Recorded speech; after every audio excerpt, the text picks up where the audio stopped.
सोहन एक गांव में धोबी का काम करता था। उसके पास एक गधा था। उस गधे की मदद से सोहन अपना सभी काम करता। वो हर रोज की तरह आज भी सुबह होते ही अपने गधे के साथ गांव की तरफ निकल पड़ा। आज 3-4 लोगों के घर से कपड़े ले आता हूँ और नदी में जाकर सभी के कपड़े धुलकर समय से काम खत्म कर दूंगा, जिससे आज की कमाई भी हो जाएगी। सोहन अपने रोजमर्रा के जीवन यापन के लिए हर दिन दूसरों के घर के कपड़े धोता। इसी तरह उसका गुजारा हुआ करता। वो आज भी अपने काम के लिए चल दिया। थोड़ी दूर चलने पर उसका ध्यान कहीं और हो जाता है। इतने में उसका गधा किसी और तरफ भागने लगता है। अरे गधे के बच्चे, कहाँ जा रहा है? बस दिन भर देखो कुछ ना कुछ अटपटा करता ही रहता है। गधा वहीं पास में पड़ी हरी घास को देखकर उसकी तरफ दौड़ पड़ा था। सोहन वहां जाता है। सुबह ही तो तुझे पेट भर घास दी थी खाने के लिए, अभी तो ठीक से एक पैर भी नहीं गुजरा और तुझे फिर से भूख लगाई। तेरा पेट है कि कुआं, बस खाते ही जा रहा है। एक व्यक्ति वहां से गुजर रहा होता है। ये सब देखकर वो हंसते हुए चला जाता है। गधा सोहन की ये बात सुनकर उसे आगे बढ़कर अपने सिर से मारने की नाकामयाब कोशिश करता है। एक तो चोरी, ऊपर से सीना चोरी, चल यहां से, चलता है कि नहीं? इसके बाद गधा सोहन के आगे आगे चलने लगता है। वो दोनों गांव में बने एक घर में जाते हैं। कोई घर में है? मैं धोबी वाला कपड़े लेने आया हूँ। घर से एक औरत कपड़े लेकर आती है और सोहन को दे देती है।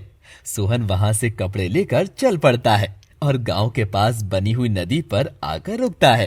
और जैसे ही सभी कपड़े धोकर देखता है कि उसका गधा कहीं दिखाई ही नहीं पड़ रहा, और वहां गधा चलते चलते घास की तलाश में जंगल में आ जाता है और वहां घास की तलाश करने लगता है।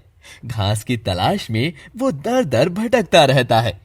बहुत देर के बाद उसे झाड़ियों में कहीं थोड़ी सी घास दिखाई पड़ती है, पर उस तक पहुंचना आसान नहीं था। बहुत मशक्कत करने के बाद गधा घास तक पहुंच गया और उसे बड़े चाव से खाने लगा। मगर उसे पता ही नहीं चला कि वो घास खाने में लगा हुआ है।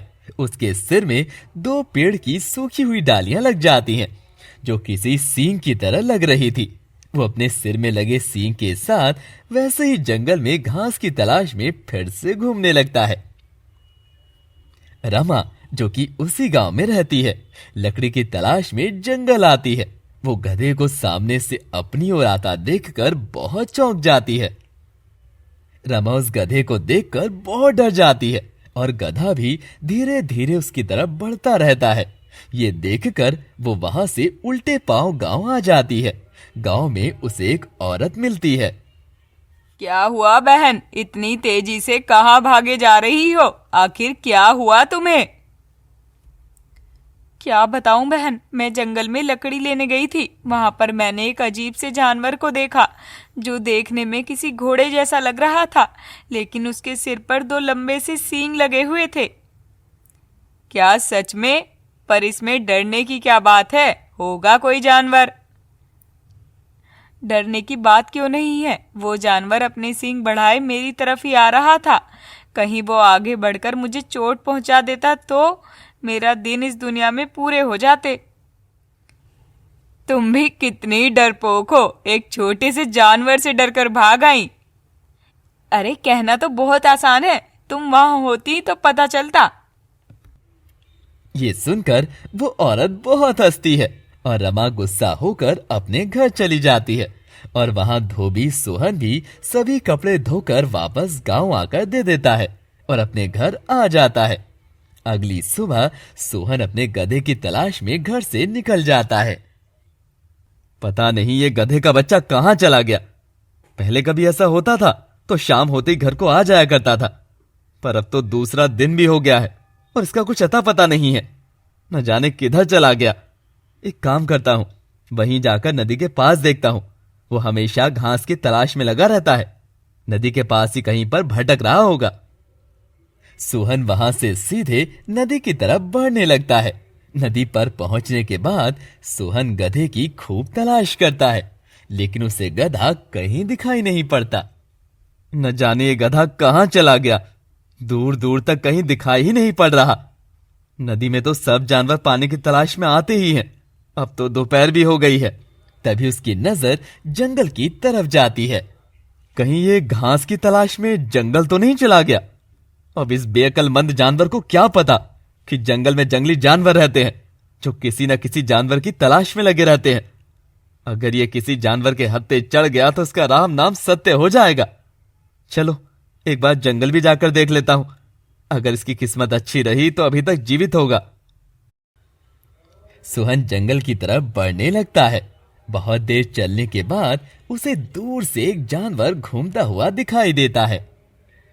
देखने में तो ये मेरे गधे जैसे ही लग रहा है, लेकिन अगर ये मेरा गधा है तो इसके सिर में ये सींग कहां से आ गए?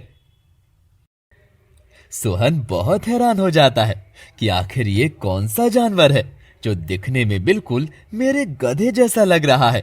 वो वहीं खड़े होकर उसे अच्छे से पहचानने की कोशिश करने लगा, मगर उसे कुछ समझ ही नहीं आ रहा था। धीरे धीरे शाम भी हो रही थी। अब तो आज का दिन भी खत्म होने वाला है। रात को जंगल में रुकना खतरे से खाली नहीं है। अभी मैं घर जाता हूं, कल फिर से गधे को ढूंढा जाएगा। ये कहते ही सोहन जंगल से घर आ जाता है और अगली सुबह पुनः गधे की तलाश में निकल पड़ता है। सोहन नदी के रास्ते होते हुए फिर से उसी जंगल में आ जाता है और उसे वही सींग वाला जानवर दिखाई देता है। ये सींग वाला जानवर तो आज फिर से यहीं घूम रहा है। आज इसके अच्छे से करीब जाकर परख करता हूं कि मेरा गधा है या नहीं, या फिर कोई और है।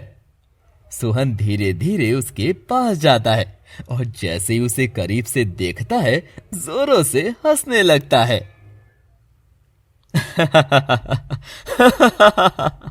ये तो मेरा ही गधा है, पर इसके सिर में ये सींग कहां से आ गए? सोहन सींग देखकर बहुत हैरान था कि आखिर इसके सिर में ये सींग कहां से आ गए। फिर उसने सोचा क्यों ना इसी तरह गधे को घर लेकर जाया जाए। फिर क्या था, सोहन उस सींग लगे गधे को लेकर गांव की तरफ चल पड़ता है। गांव पहुंचते ही उसे गांव के लोग मिलते हैं जो उन्हें देखकर बहुत हैरान हुए। अरे सोहन भाई, ये किस तरह का जानवर है जो देखने में तो किसी गधे जैसा लग रहा है, लेकिन इसके सिर में तो सींग है।